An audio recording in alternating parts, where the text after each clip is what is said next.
Hey everyone, Adam Klein here doing a bit of a video for a fundraiser for the Whitman Walker Foundation, an organization that really came through for me when I was in a rough spot.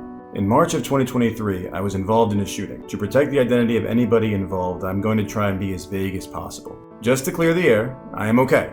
I was not shot and I was not the shooter.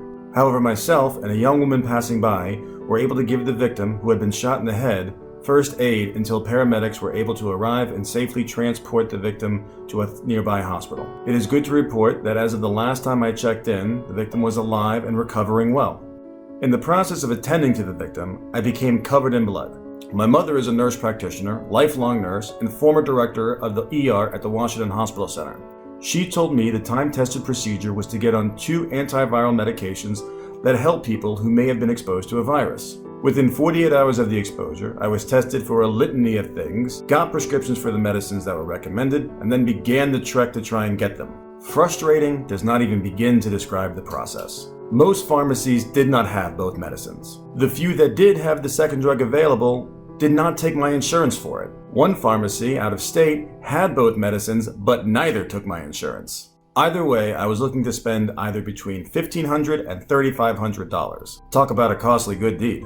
It was the pharmacist at the out-of-state pharmacy who recommended I speak to the Whitman Walker Foundation because they, as she put it, deal with handling these medications on a daily basis. Not gonna lie to you, at first I googled Women's Walker Foundation because I had no idea what she was talking about. However, after being directed to the correct website, I came to find that the Whitman Walker Foundation is a pharmacy, clinic, and general support network for DC's queer community. Speaking with the pharmacist there, she asked me a number of questions because it was obvious that unlike the people who she normally deals with who are quite educated on the matter, I was pretty ignorant of all the things that were happening. Eventually, she just asked me to give her the whole story, which I did. Hearing the mental and physical exhaustion in my voice, she says to me, "Don't worry, come over in an hour and we'll get you sorted." Parking around the corner from the clinic in Northeast DC, I get a call from the woman and she says to me, "Hey Adam, we got everything figured out.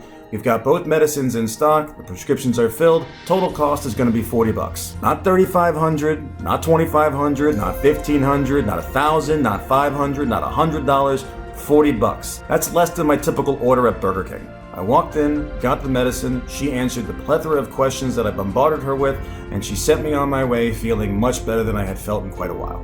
Right after the shooting, my rugby buddies, they really stood by me and looked after me. I'm really grateful for them for that. But I never thought that I would find that level of support and care in someone who I had quite literally never met before. But the people at Whitman Walker did that. Now, as I said, I'm a rugby player. I'm also in the military. And in both of those cultures, when somebody goes out there for you, you don't leave them there alone. You stand there right beside them. And that way, when they need help, they can turn and they see you right there for them. And that's kind of what this is about. For my birthday, I would like it if people could make a donation to the Whitman Walker Foundation using the fundraiser that is on my Facebook page at the moment. Presently, the goal is $3,500 to repay them for the kind deed that they did to me. However, if we go over, heck yeah, every additional dollar is something contributed to the next person in a rough spot who turns to Whitman Walker. So please donate what you can. Like, share, spread the word. Let's do a good deed together. Thank you for your time and hopefully your contribution. Catch you later.